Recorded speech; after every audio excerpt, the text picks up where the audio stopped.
gustaría capacitarte o conocer más sobre derechos humanos? Inscríbete en nuestra plataforma Educa CNDH, un modelo de aprendizaje dinámico y flexible al que podrás acceder las 24 horas del día, los 365 días del año, de forma gratuita y con valor curricular.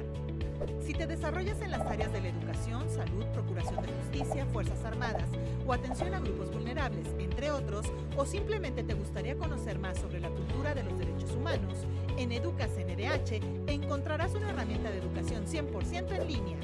Por cada curso que realices, obtendrás una constancia, la cual te da la posibilidad de obtener un diploma al realizar 4 cursos que conforman cada una de las ramas de la plataforma. Derechos humanos desde la perspectiva de género.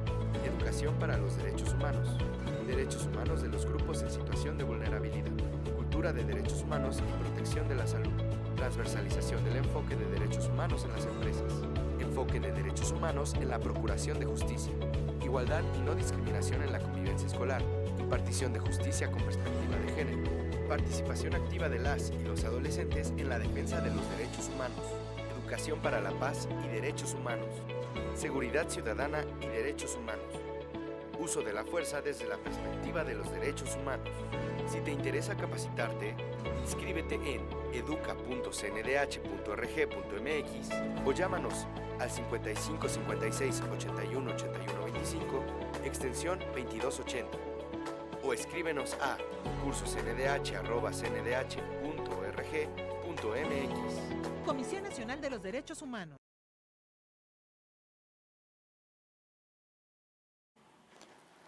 Buen día, en nombre de la maestra María del Rosario Piedra Ibarra, presidenta de la Comisión Nacional de los Derechos Humanos y de la Dirección General de Educación en Derechos Humanos de esta comisión, les doy la más cordial bienvenida a esta capacitación en línea. Agradecemos de manera respetuosa al secretario de la Marina Armada de México, almirante José Rafael Ojeda Durán, y a su equipo de trabajo por todas las facilidades para llevar a cabo este ejercicio de capacitación. Saludamos también al público que nos sintoniza desde las instalaciones de la Unidad de Policía Naval. A todas y todos les invitamos a realizar sus preguntas por medio del chat en YouTube, a las que podremos dar respuesta al final de la conferencia. Su participación y sus dudas son parte fundamental de este ejercicio.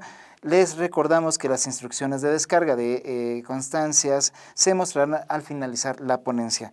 A continuación daremos inicio a la conferencia con el tema Aspectos Generales de Derechos Humanos, impartida por un servidor, Ilich Escamilla Santiago, capacitador de la CNDH. Y pues bueno, vamos a comenzar con este tema sobre los aspectos generales de derechos humanos. Podemos partir de una definición básica para ir abriendo el tema a discusión e ir hablando sobre la exposición que me trae acá. Podemos entender como una definición muy básica sobre los derechos humanos que estos son las prerrogativas, es decir, atributos y facultades inherentes, es decir, intrínsecos, esenciales e inseparables a todas las personas, que protegen la vida, la integridad, la salud, la libertad y todo aquello que se requiere para vivir con dignidad. Los derechos humanos son aquellos que todo ser humano nace libre e igual en dignidad y derechos sin distinción alguna por raza, color, sexo, idioma, religión, opinión política o de cualquier otra índole de origen nacional o social, posición económica, nacimiento o cualquier otra condición. Asimismo, todas las personas gozan de derechos humanos. En la presente exposición hablaremos de qué van los derechos humanos.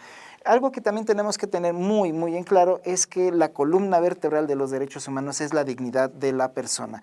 Cualquier violación a estos derechos van a ser justamente enfocadas a la integridad de la persona. Se habla mucho de los derechos humanos, qué son, para quiénes son, qué defienden, pero creo que es importante que hagamos un rastreo histórico para ponernos, digamos, en contexto y hablar por qué, cómo y para qué surgen los derechos humanos.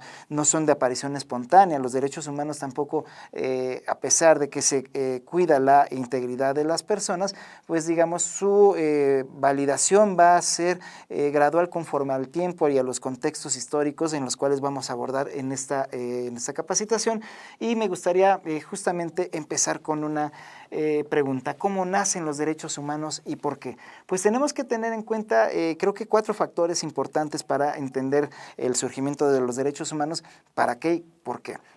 Primeramente, creo que es importante que hablemos sobre la cuestión del Estado. El Estado, entendido como el Estado moderno, este Estado que va a nacer justamente en una parte de Europa, en un centro de Europa muy específico, y en el cual la aparición del Estado moderno va a ser justamente la consecuencia de muchos factores, tanto históricos, políticos, económicos, culturales, religiosos, militares incluso, en los cuales esta nueva forma de organización de la sociedad, que va a trascender de lo que antes era llamado el feudalismo, se va a dejar gradualmente de lado, digamos, la postura absoluta de poder del rey, de los reyes absolutos, y que conforme van pasando estos hechos históricos, políticos, económicos, militares, van a dar pauta a una nueva organización, entender al Estado como una nueva forma de ordenar al mundo, tanto burocráticamente, tanto laboralmente, tanto económicamente. Es decir, se va a pasar de un régimen que antes se le conocía como feudal a un régimen capitalista, y que va a dar pauta justamente a muchas otras derivas, en las cuales debemos de ir entendiendo.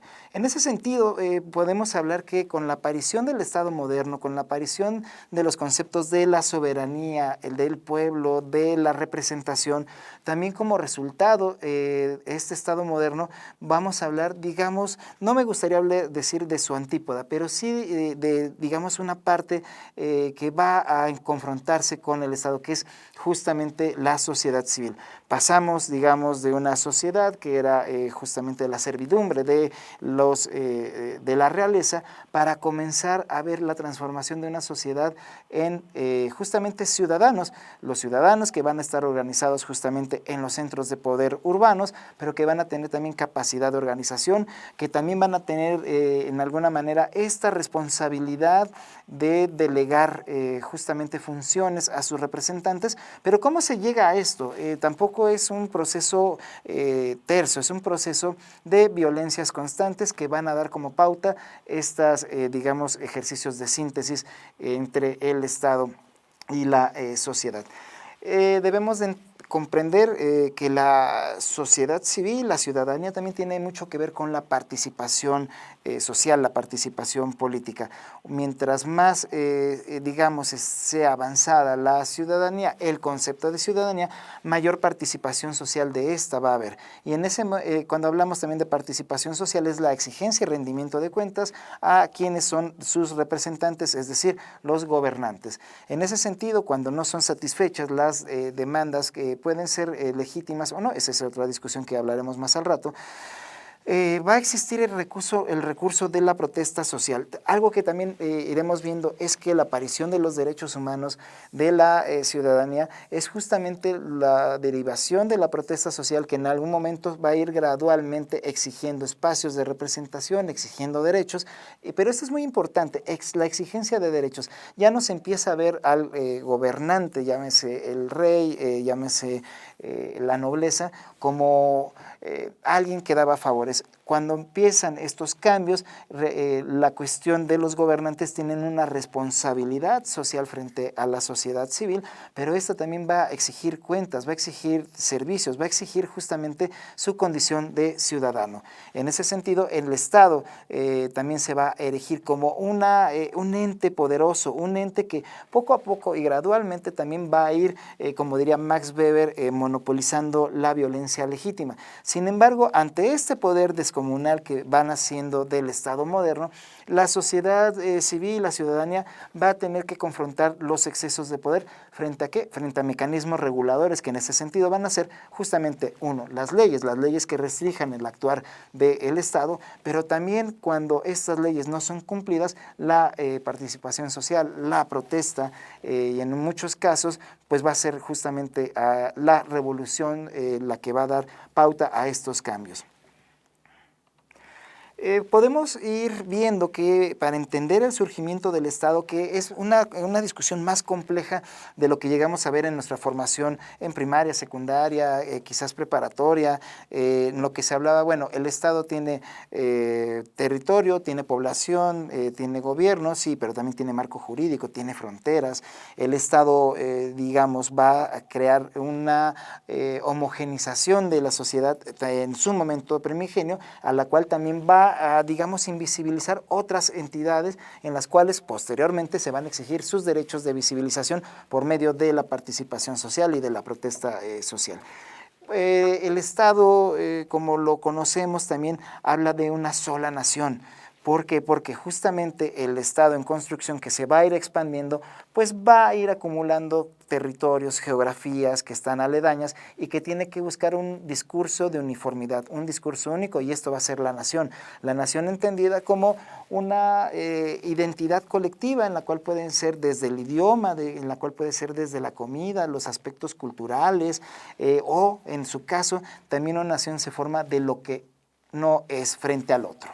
En ese sentido, pues se van a crear los conceptos unitarios de nación que a su vez van a dejar de lado otras expresiones culturales, geográficas previamente ya establecidas. Lo vamos a ir viendo en cada punto de esta charla.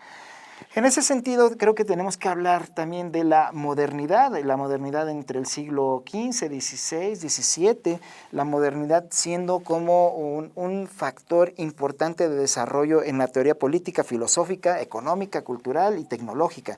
La modernidad entendiendo cómo poco a poco esta discusión de la legitimidad de los gobiernos. ¿A qué voy? Pensemos que antes de este siglo XV, existía un periodo en Europa que también debemos de puntualizar algo. La discusión sobre el Estado moderno inicial se tiene que referir únicamente a Europa. ¿Por qué? Porque es de donde se gesta el Estado moderno. Vamos a tener formaciones similares en otras partes del mundo, en Asia, en África, en lo que va a ser después América. Pero esta concepción del Estado moderno tiene que ver justamente con Europa y sus procesos de cultura, pero también sus procesos de religión y también sus procesos de violencia.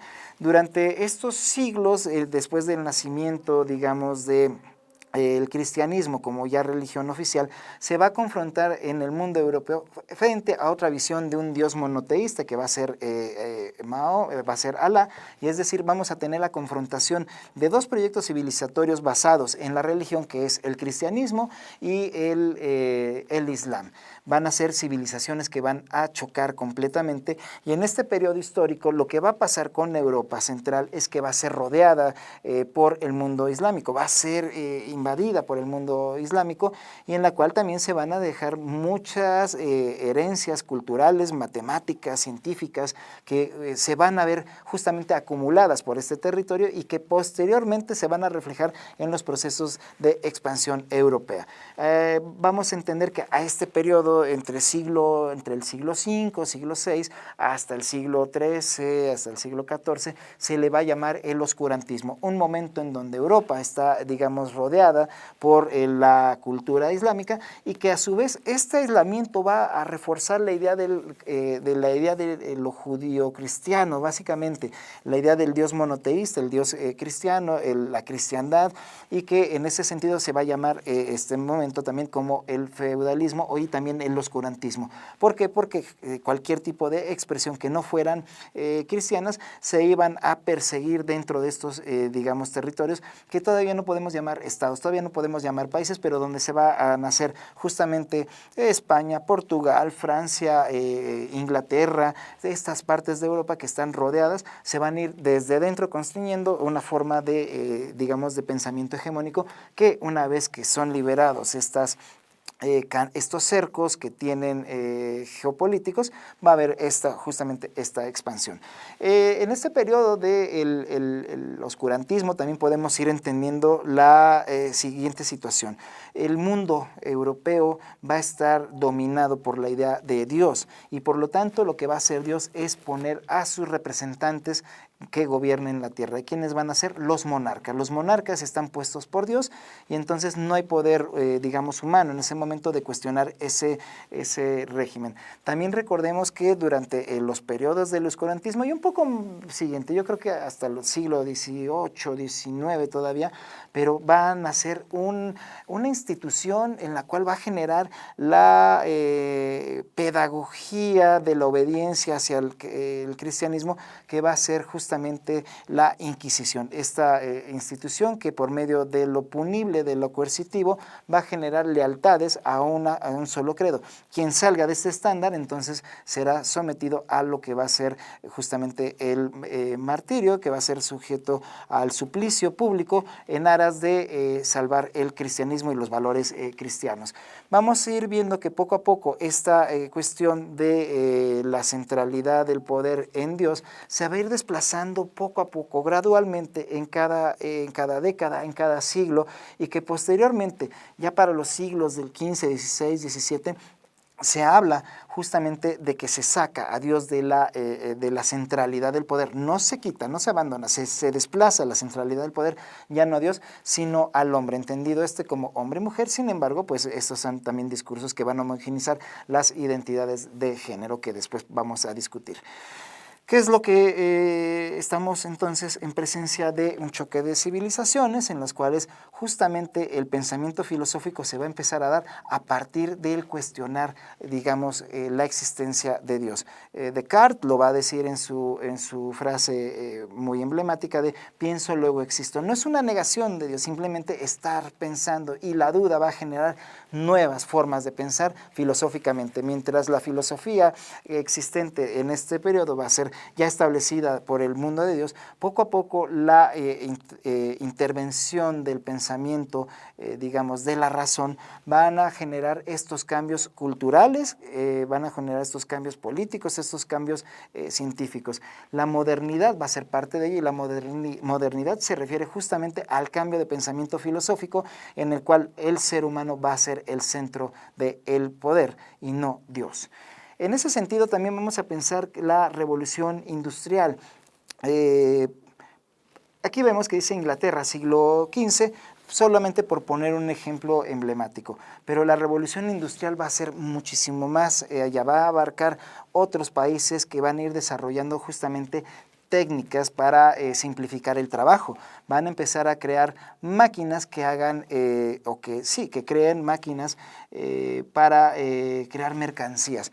Algo que debemos de ir entendiendo es que del feudalismo al capitalismo es este proceso donde la inexistencia de mercancías, en su caso contrario, en el capitalismo van a haber demasiadas mercancías, va a ser la producción de objetos en demasía como no lo había. El problema que se va a tener en el capitalismo es la redistribución de estas mercancías, de estos bienes que serán después considerados así, pero centrémonos en la revolución industrial. La revolución industrial lo vamos a tener en diferentes etapas. La revolución industrial es una tecnificación justamente de los medios de producción, es decir, las máquinas, las fábricas, las empresas, y que en ese sentido van a empezar a desplazar justamente los modos de producción previamente vistos en el feudalismo, es decir, el campesino que sembraba y cosechaba la tierra, de ahí tenía que darle una parte al monarca, al rey, el diezmo, como una forma de compensación y una forma de agradecimiento. Son estos tributos. Sin embargo, conforme van avanzando estos avances tecnológicos, se va creando una nueva clase social, se va incubando poco a poco una nueva clase que dice, bueno, yo tengo las fábricas, yo tengo los medios de producción, no las voy a trabajar yo, voy a poner a los que menos tierras tengan. Estamos viendo la formación gradualmente de dos clases sociales que van a ser posteriormente la burguesía y el proletariado, muy incipiente, muy por ahí en el siglo XV, muy por allá en el siglo XVI, y que en el siglo XVIII, XIX y XX se va a contemplar justamente esto. La revolución industrial también tiene que ver justamente Voy a poner un ejemplo. En la historia de la literatura se habla de que la primera novela moderna va a ser El Quijote de la Mancha. Por aquellas situaciones, una persona desplazada que trata de impartir justicia a su camino. Sin embargo, ya el Quijote se está enfrentando a una nueva forma de creación del Estado, donde justamente está creando nuevas instituciones para monopolizar el uso de la fuerza pública. Y entonces resulta irrisorio la aparición del Quijote. Por eso es una parte de la novela moderna. Por el otro, uno de los más capítulos emblemáticos es cuando el Quijote se va a enfrentar contra los molinos que él ve. Él dice que son gigantes, los va a enfrentar, y en realidad este enfrentamiento de un personaje como el Quijote, que viene de un mundo que ya está siendo agotado poco a poco, y este enfrentamiento contra las máquinas, pues se habla justamente de un choque de modos de producción. Por eso también se dice que el Quijote es una novela moderna. Empieza no solamente la cuestión de industrializar poco a poco la cuestión del campo, la cuestión agraria. Esto va a ser fundamental. ¿Por qué? Porque una vez que se establecen estos mecanismos de sedentarismo, pues empiezan a crear nuevas formas de producción.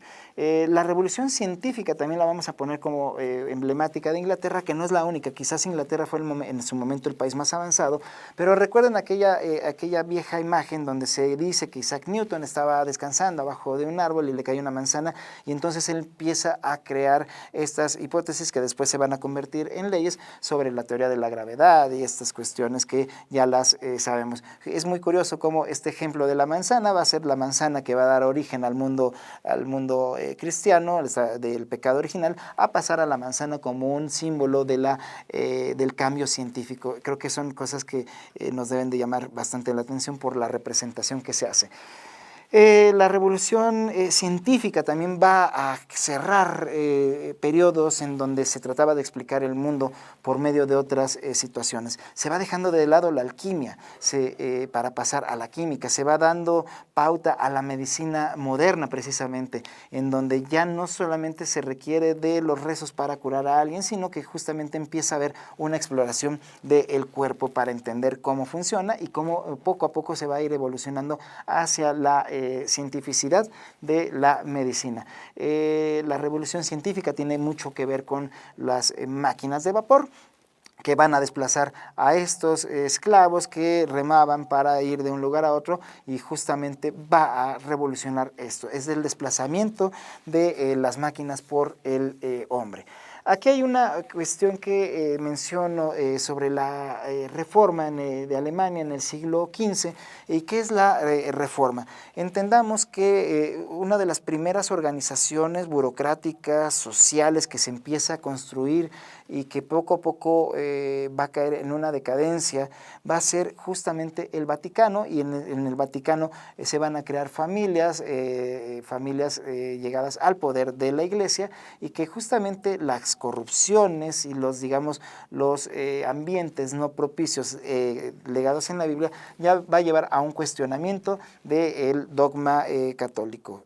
Se van a decir, bueno, yo sí quiero seguir creyendo en Cristo, pero no de esta forma que lo hace el Vaticano, y van a venir rompimientos, entre ellas la reforma alemana como Lutero, pero también van a venir las reformas anglicanas. Y entonces, ¿dónde tiene que ver la religión con el capitalismo y con el desarrollo tecnológico, con la modernidad y con la aparición del Estado? En este sentido, cuando el mundo católico ya establecido, entendido esto como una religión de Estado, hay un precepto, un dogma. El pecado original, cuando Adán es tentado por Eva en esta figura retórica de la manzana, entonces cuando ellos pecan, Dios hace su aparición y los castiga. Dice, a partir de este momento los hijos que tengas será por el sudor de tu frente, a partir de ese momento la comida que tú produzcas va a ser por el sudor de tu frente, ya nada te será dado gratis. Y entonces podemos entender que el castigo, el trabajo es una forma de castigo bíblico. Bueno, ¿qué va a pasar con las nuevas formas de ver a Dios, como son las reformas luteranas, como son las reformas anglicanas, que justamente entienden el pecado original, pero este pecado original les permite trabajar trabajar más, y entonces lo que van a hacer es que cada trabajo va a ser una forma de redimirse, cada día de trabajo va a ser una forma de, digamos, ir purificando este pecado original, es una forma de tributo a Dios, tributar a Dios por medio del trabajo. Y entonces, ¿qué es lo que tenemos? En los países donde se dieron estas reformas, donde va a ser Alemania, donde va a ser Inglaterra, empiezan a trabajar más y más y más porque están ofrendando a Dios. Y este trabajo de producción tiene que ver con la revolución científica, con la revolución industrial, mientras los países como podríamos ser, es decir, España, Portugal y otros más, que estaban, digamos, en la esfera de influencia del catolicismo, van a ir teniendo un atraso gradual que al final de los siglos XVII, XVIII, XIX se van a ver en las luchas de independencia. En la presentación también, para ir entendiendo la formación del Estado y por ende los derechos humanos, vamos a hablar de la hegemonía militar cristiana de la Europa del siglo XV, de esa Europa en donde tenemos los mundos de las cruzadas. Todo el mundo en algún momento hemos tenido el acceso a algún documental, alguna lectura sobre las cruzadas, que era justamente esta guerra de movimientos, de repliegos estratégicos entre un mundo civilizatorio y otro. Bueno, en este momento, en el siglo XV, por ahí de 1492, los primeros meses de 1492, pues va a ser ahora sí replegado los musulmanes de la península ibérica, y al ser replegados de la península ibérica se van a dejar abiertos ahora sí los canales de comunicación marítimos.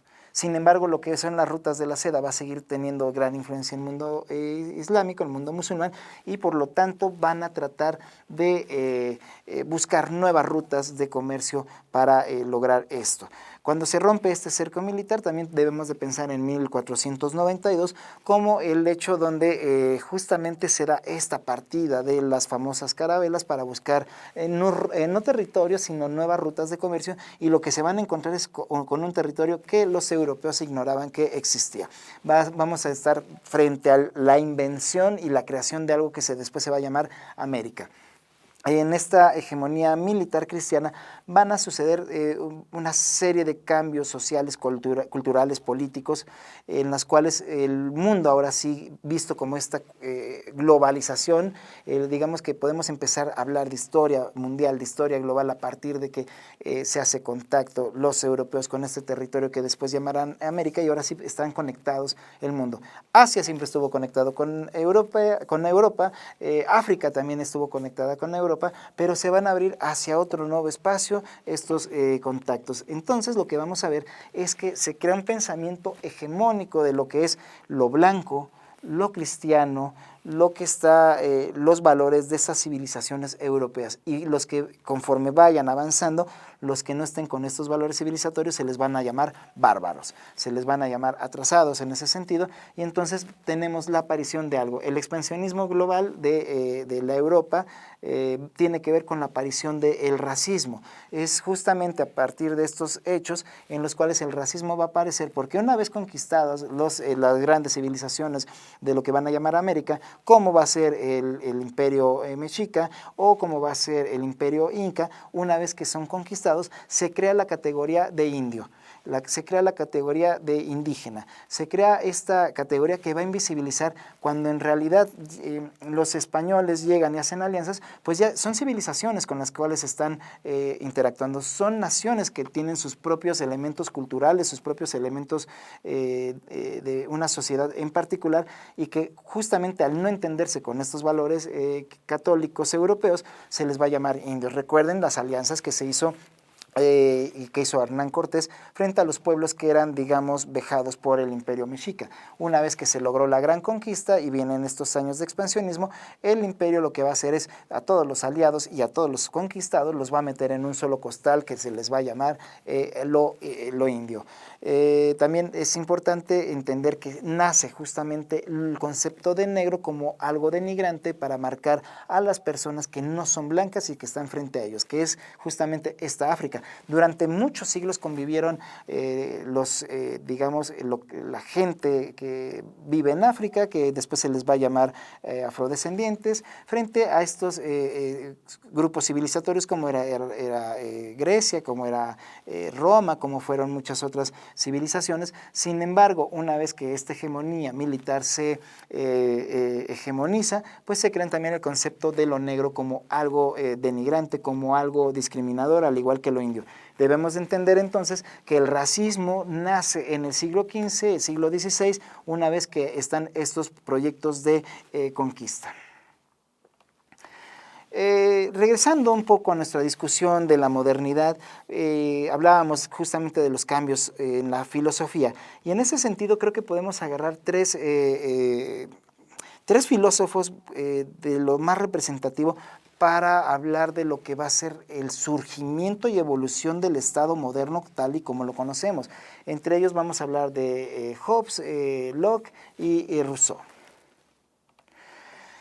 Hobbes en el siglo XVII, quiero que pongamos mucha atención en estas fechas. En 1651 Hobbes escribe su libro El Leviatán, esta figura bíblica que el Leviatán es un monstruo que se erige en los mares y que se lleva entre sus fauces a las embarcaciones hechas por seres humanos. Y entonces lo que va a entender Hobbes va a ser que el nuevo Estado naciente, que poco a poco empieza a dejar estas visiones, digamos, absolutistas, ve al Estado como un gran poder absoluto, como, bueno, se está formando un nuevo Estado en el cual hay el poder está en la cabeza, los brazos justamente son sus nacientes fuerzas armadas, grupos policiales que van a cuidar la unidad de ese Estado. Para cuidar la unidad tiene que ejercer la violencia. Tiene que cuidar el Estado por medio de la coercividad y en un momento dado por un marco jurídico que va a estar más o menos en una zona gris y que justamente con la aparición de la modernidad se van a establecer estos mecanismos de, digamos, de contracción de poder del Estado. Es decir, para Hobbes, el hombre que está dentro de este Estado tiene una libertad absoluta. Pero cuando nace el Estado va a dar una parte de su libertad a cambio de ¿qué? A cambio de seguridad. Y este principio es muy frecuente.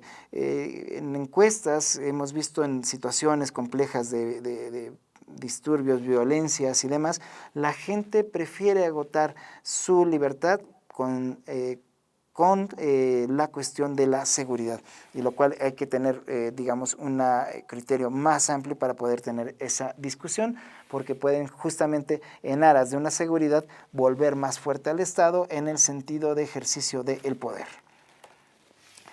John Locke tiene un libro sobre la sociedad naciente en la época de la modernidad, en la edad naciente que está siendo testiga y absorbida de los crecimientos de los estados. En esta parte de Europa están creciendo nuevos estados, formaciones que antes no se conocían, y entonces lo que vamos a ver es que en su ensayo sobre el gobierno civil, esto es muy interesante, su libro se llama Ensayo sobre el gobierno civil.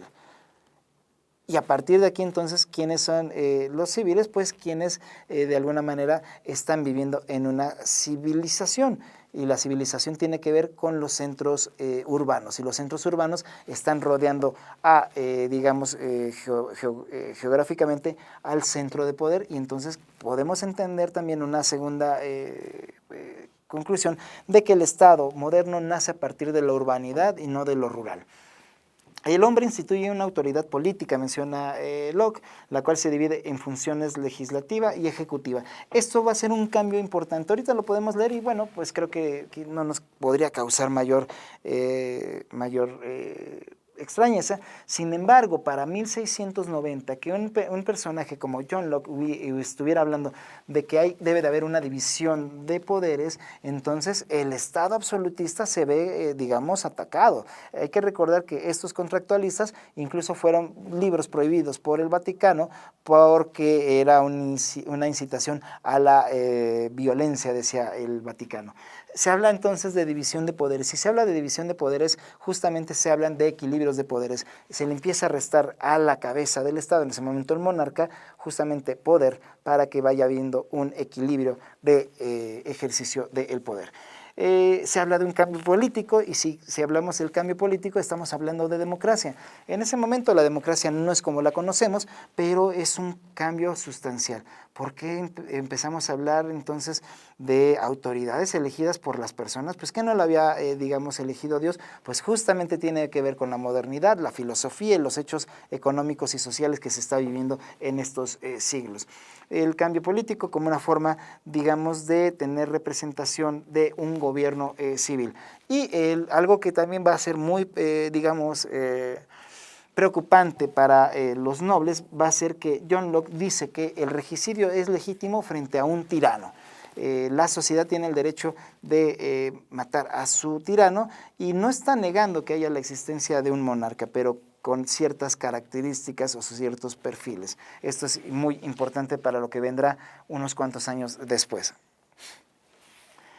Juan Jacobo Rousseau tiene otra aportación en el debate sobre la creación del Estado y el papel de la sociedad con su libro El Contrato Civil de 1762 y habla justamente de la relación entre sociedad y Estado, entender que el Estado nace para o como obligación de proteger a estos ciudadanos que en su momento dieron un poco de su libertad a cambio de seguridad. Por eso es un contrato social, porque justamente el Estado tiene la obligación de cuidar a estas personas que con su, digamos, esfuerzo de dar un poco la libertad, se va a ir construyendo el Estado. Te doy parte de mi libertad a cambio de seguridad, a cambio de que tú, Estado, respondas frente a amenazas que van a venir externas de otros estados, también dicho sea de paso.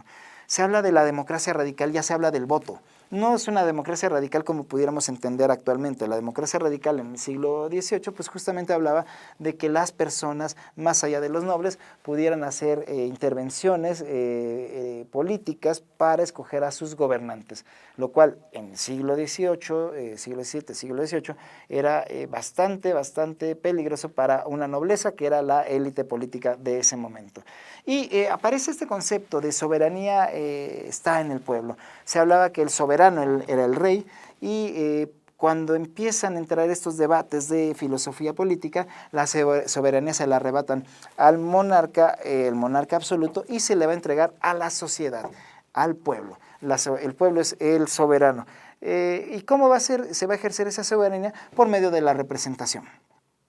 La representación social que tengan, la representación política que tengan frente o dentro de este Estado que han decidido pertenecer, y entonces lo que estamos viendo es que la soberanía la va a ejercer el pueblo mediante sus representantes, mediante sus partidos políticos. Una nota a pie de página para que entendamos un poco qué es la soberanía. La libertad es a las personas lo que la soberanía a los estados, y por eso es tan importante hablar de esta cuestión.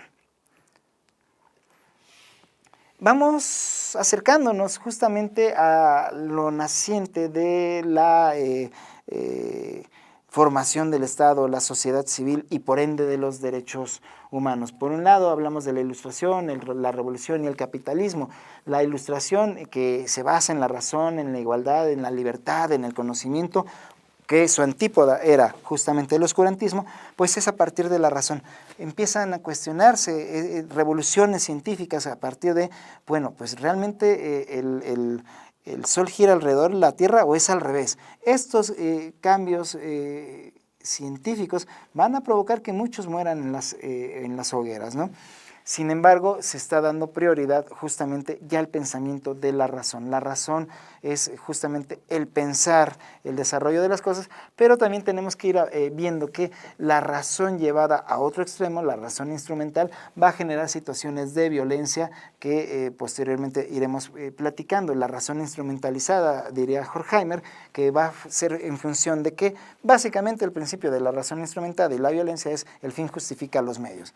Que, por cierto, dicho sea de paso, eso no lo dice Maquiavelo, es una leyenda que corre por ahí, pero Maquiavelo no lo escribe en El Príncipe. Dos hechos que también van a cambiar la historia mundial porque a final de cuentas, lo que pasa en Europa y lo que va a pasar en Estados Unidos va a ser un impacto global, un impacto mundial.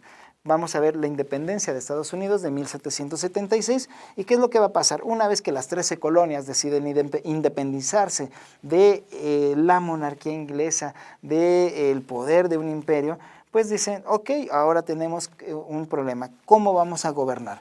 ¿Elegimos un monarca o qué forma vamos a encontrar para gobernar y tener un orden en estos nuevos territorios que estamos colonizando?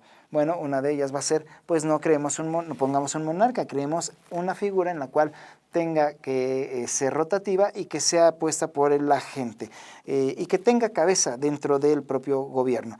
Entonces estamos en presencia del naciente presidencialismo. El presidencialismo va a nacer en Estados Unidos y que después esta forma de ver el mundo y de gobernar el mundo se va a aparecer justamente con la figura del presidente. Podemos pensar entonces que el primer presidente como figura política de toma de decisiones se va a dar en Estados Unidos.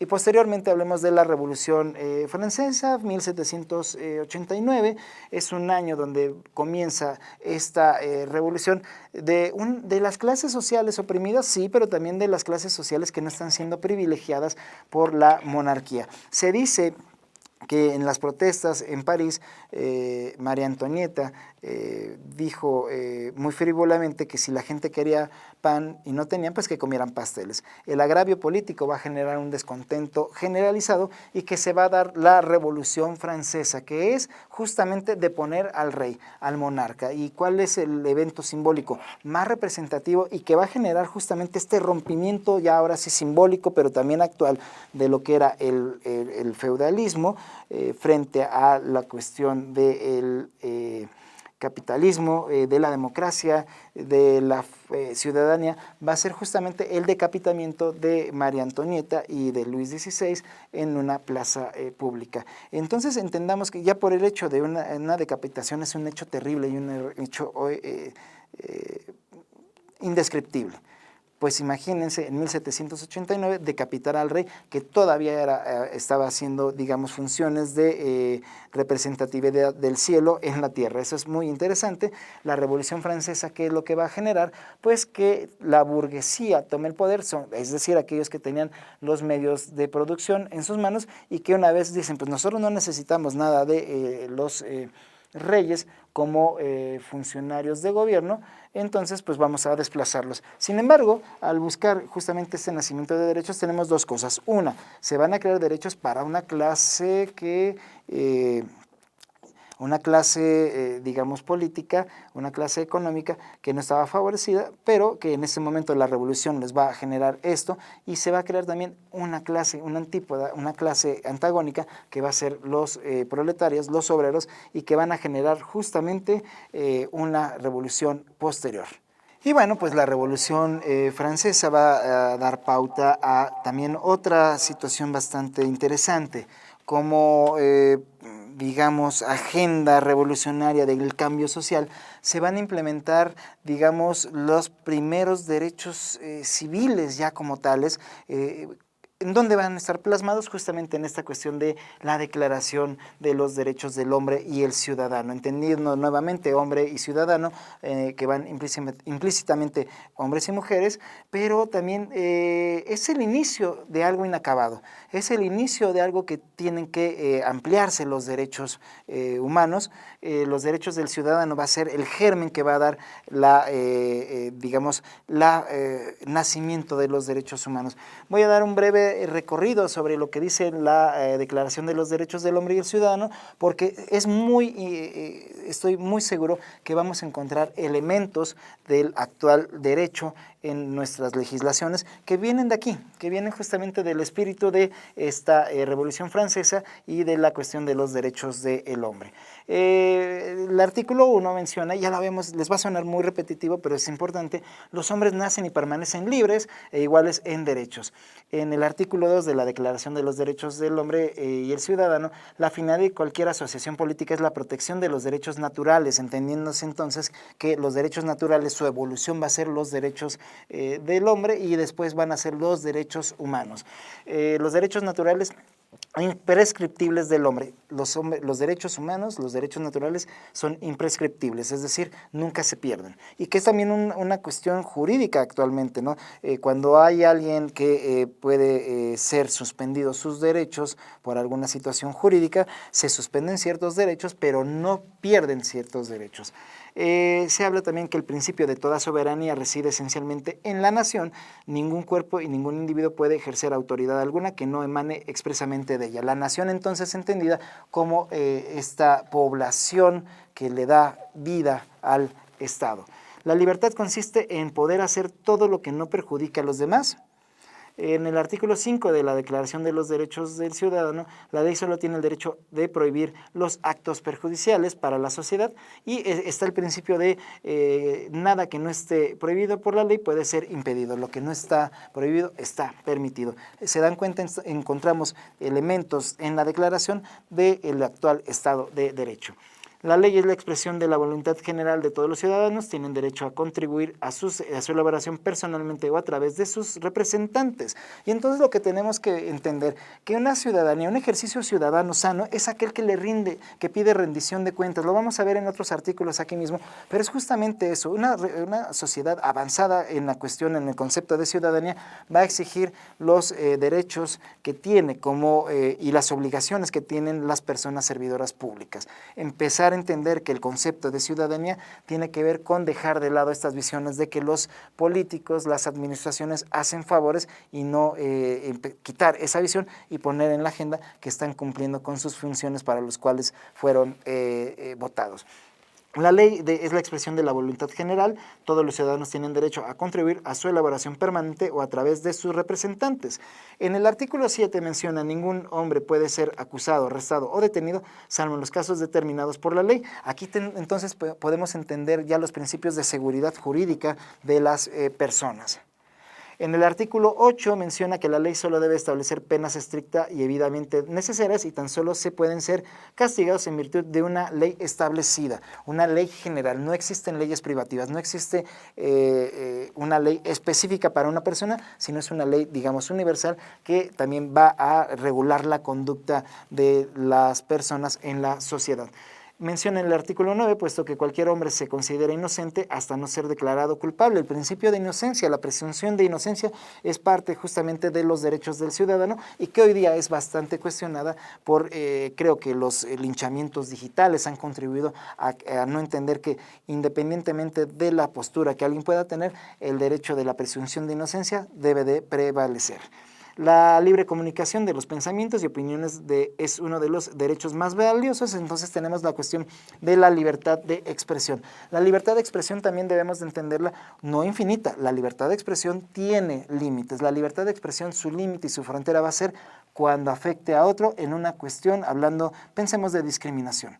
Podemos hablar de libertad de expresión siempre y cuando no exceda estos parámetros de expresión. En el artículo 2 se menciona la garantía de los derechos del hombre y el ciudadano necesita de una fuerza pública.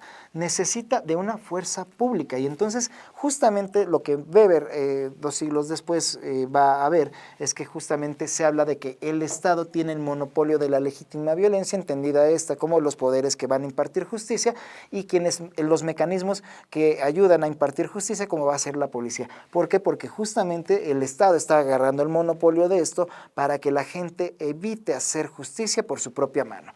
El artículo 13 para el mantenimiento de la fuerza pública y para los gastos de administración resulta indispensable una contribución común. Y entonces también esto es interesante porque no solamente son derechos, sino también obligaciones. El ciudadano tiene la obligación de ser puntual con los impuestos, ya que estos se van a ver reflejados justamente en las políticas públicas de desarrollo de los gobiernos.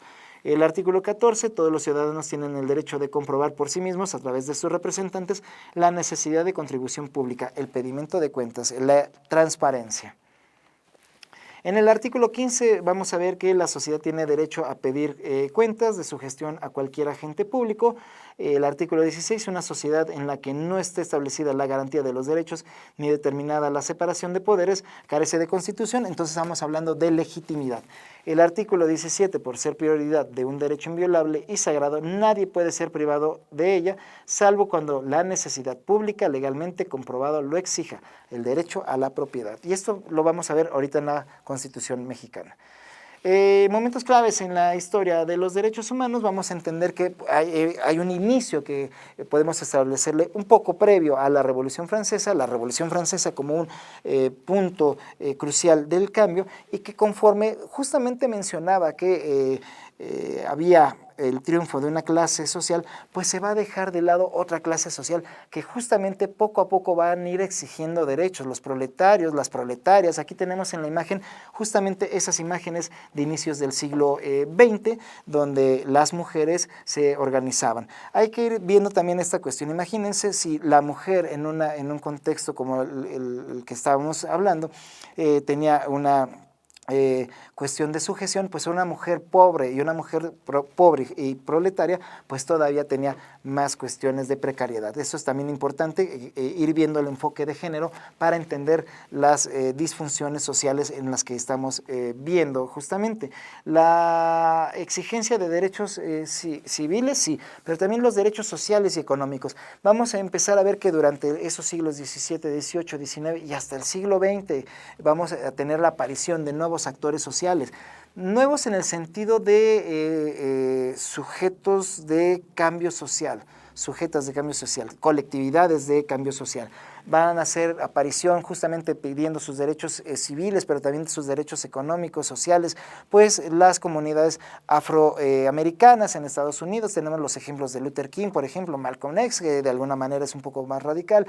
Vamos a tener justamente que en estos periodos las comunidades indígenas se van a ir organizando, y que para 1992, que se cumplían 500 años del quinto centenario del encuentro y la creación, pero también de la esclavización y el genocidio hacia las comunidades indígenas, van a poner su agenda en ese momento, y que justamente se van a ver desarrollados en México a partir de 1994, en la cuestión de los derechos sociales y económicos de las comunidades en Bolivia. Y en fin, está la agenda justamente de estos actores, y que actualmente tenemos que tener una agenda de derechos humanos en las cuestiones ecológicas, sociales y culturales. Entender, por ejemplo, que el agua ya es un derecho humano en el cual debemos de exigir justamente este cumplimiento. Para ir cerrando esta parte de la discusión y como una especie de conclusión, podemos entender que los principios de los derechos humanos habla sobre la indivisibilidad. Los derechos humanos no puedes encontrarlos aislados, tienen una interdependencia y una indivisibilidad. Por ende, el cuidar los derechos humanos se cuida un conjunto de derechos. El agraviar un derecho humano rompe justamente con varios.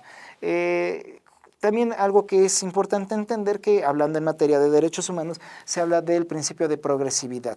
Los alcances que se tiene sobre materia de los derechos humanos es progresiva, y cualquier situación que sea regresiva no va a ser permitida, precisamente entre los acuerdos, tratados, convenios internacionales y las mismas legislaciones. El respeto hacia los derechos humanos de cada persona es un deber de todos. Todas las autoridades en el ámbito de sus competencias tienen la obligación de promover, respetar, proteger y garantizar los derechos humanos consignados en favor del individuo. Entonces, pues tenemos esta cuestión, nuevamente, son inalienables, son iguales y no discriminatorios. Los derechos humanos incluyen tanto derechos como obligaciones, el principio de la universalidad que habla para todos y el principio de interdependencia. En este sentido, ya el resumen de los derechos humanos son inherentes a los seres humanos.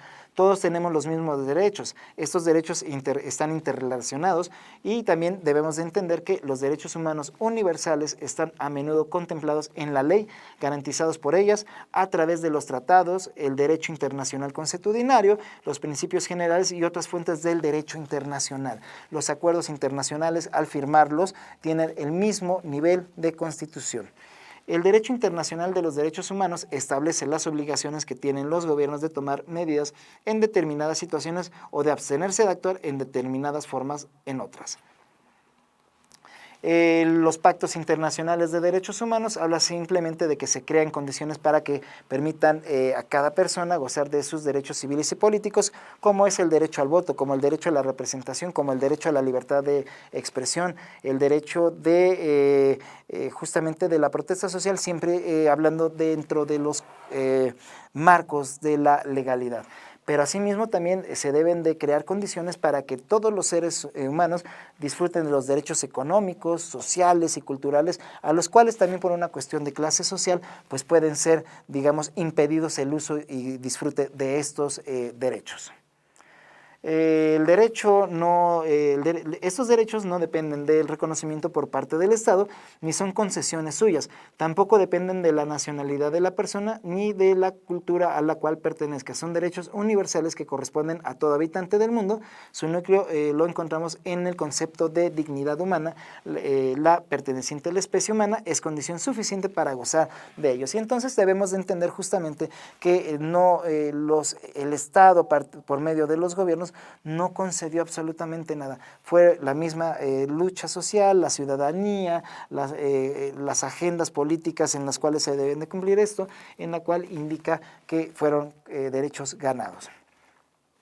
En la cuestión de derechos humanos podemos encontrar en nuestra Constitución política las cuestiones de la igualdad que van a estar enmarcados en algunos artículos. Todos somos iguales ante la ley, de la libertad en la Constitución, que aseguran las posibilidades de que todos desarrollemos nuestras capacidades en todos los aspectos de nuestra vida.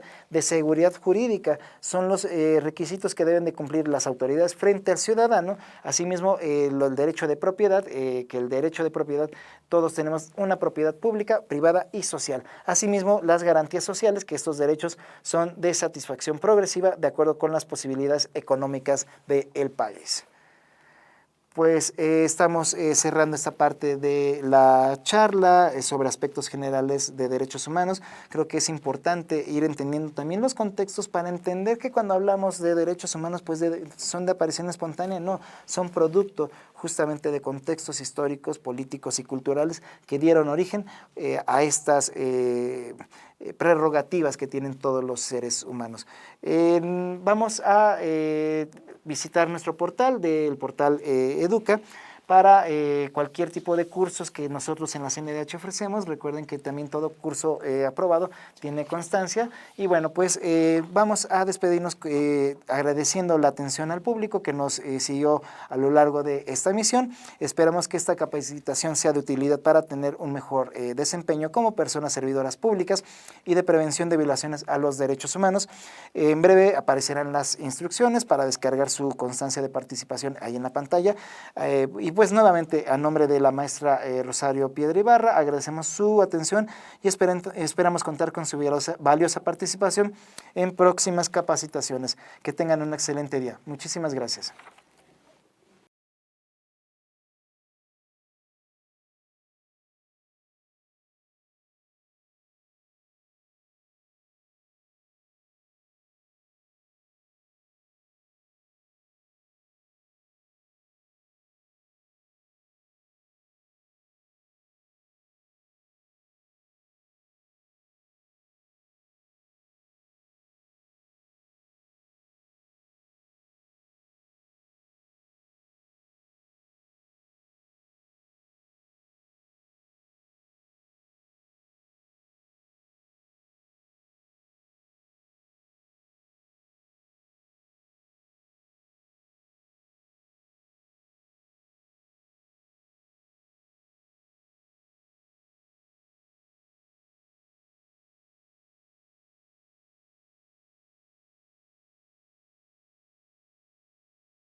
¿Te gustaría capacitarte o conocer más sobre derechos humanos? Inscríbete en nuestra plataforma Educa CNDH, un modelo de aprendizaje dinámico y flexible al que podrás acceder las 24 horas del día, los 365 días del año, de forma gratuita y con valor curricular. Si te desarrollas en las áreas de la educación, salud, procuración de justicia, Fuerzas Armadas o atención a grupos vulnerables, entre otros, o simplemente te gustaría conocer más sobre la cultura de los derechos humanos, en Educa CNDH encontrarás una herramienta de educación 100% en línea. Por cada curso que realices, obtendrás una constancia, la cual te da la posibilidad de obtener un diploma al realizar 4 cursos que conforman cada una de las ramas de la plataforma. Derechos humanos desde la perspectiva de género. Educación para los derechos humanos. Derechos humanos de los grupos en situación de vulnerabilidad. Cultura de derechos humanos y protección de la salud. Transversalización del enfoque de derechos humanos en las empresas. Enfoque de derechos humanos en la procuración de justicia. Igualdad y no discriminación en la convivencia escolar. Impartición de justicia con perspectiva de género. Participación activa de las y los adolescentes en la defensa de los derechos humanos. Educación para la paz y derechos humanos. Seguridad ciudadana y derechos humanos. Uso de la fuerza desde la perspectiva de los derechos humanos.